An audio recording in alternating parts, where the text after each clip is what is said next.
Monsieur le préfet, un petit mot pour la population? Eh bien écoutez, un mot pour dire surtout qu'il faut tenir bon, que merci de votre patience, merci des efforts que vous avez faits. La commune ici à Saint-Philippe et puis l'État et tous les services sont très mobilisés pour essayer de faire le retour à la normale. Et là le retour à la normale c'est de donner de l'eau potable en bouteille à ceux qui n'ont pas l'eau du robinet ou pas l'eau du robinet potable. Voilà, donc c'est un moment un peu difficile à la sortie du cyclone, mais on espère qu'on va arriver à remonter la pente très vite. Bon courage. Merci. Ah ben voilà. Voilà, la visite se termine.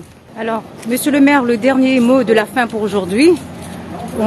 Qu'est-ce qu'on retient pour cette visite de monsieur le préfet de la Réunion, Jérôme Philippine? En tout cas, nous avons pris connaissance hier qu'il y avait encore des difficultés, puisque c'était une information qui n'avait pas été remontée par le délégataire donc, au niveau de Basse-Vallée.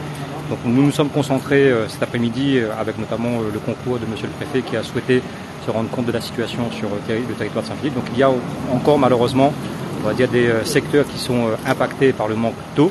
L'électricité a été rétablie sur quasiment tout le territoire. Il y a encore des cas isolés, mais l'information a été remontée à EDF et il me semble que les interventions sont faites actuellement.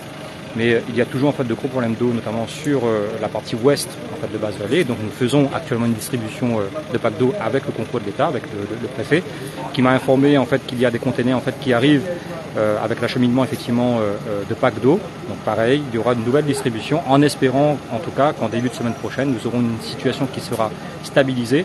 En fait, quand il n'y a pas d'électricité, il n'y a pas de pompage possible et donc les réservoirs se vident très rapidement. Et lorsque l'électricité a été rétablie, il y a on va dire un pompage, mais pas en quantité suffisante, puisque quand il y a un peu d'eau dans le robinet, donc forcément il y a beaucoup de tirage.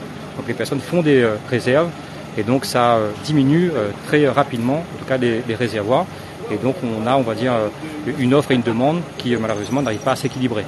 Et donc malheureusement on est dans cette situation-là actuellement et donc qui nous amène à faire des distributions de packs d'eau.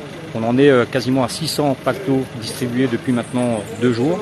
Et donc nous continuerons à le faire, mais cette fois-ci avec des packs d'eau qui seront mis à disposition en début de semaine prochaine par l'État. Et donc nous allons récupérer lundi des packs d'eau que nous allons distribuer dans les zones qui sont encore privées d'eau. En tout cas, j'espère très rapidement que la situation sera stabilisée. Les écoles vont réouvrir, donc je profite de l'occasion pour indiquer que exactement. Nous avons 5 écoles, que pour le moment, avec effectivement, après échange avec l'inspectrice de l'éducation nationale, j'ai pris la décision de ne pas réouvrir l'école du Tremblay lundi. Il y a une communication qui sera faite en direction des parents d'élèves. Les 4 autres écoles donc, du centre de Baril et de Basse-Vallée seront réouvertes. Et nous allons mettre à disposition à peu près 1100 bouteilles d'eau, puisque effectivement, même s'il y a de l'eau dans ces écoles-là, on nous déconseille effectivement de la consommer, en tout cas de la faire bouillir avant de la consommer. Et donc pour faciliter les choses, nous allons mettre en fait des petites bouteilles d'eau, donc 1100 bouteilles à disposition des 4 écoles, donc Baril, Basse-Vallée et également l'école du centre, maternelle et élémentaire. Donc en tout cas pour lundi et mardi. Donc mercredi il n'y a pas d'école. J'espère que d'ici jeudi la situation sera meilleure et que l'eau sera de nouveau potable.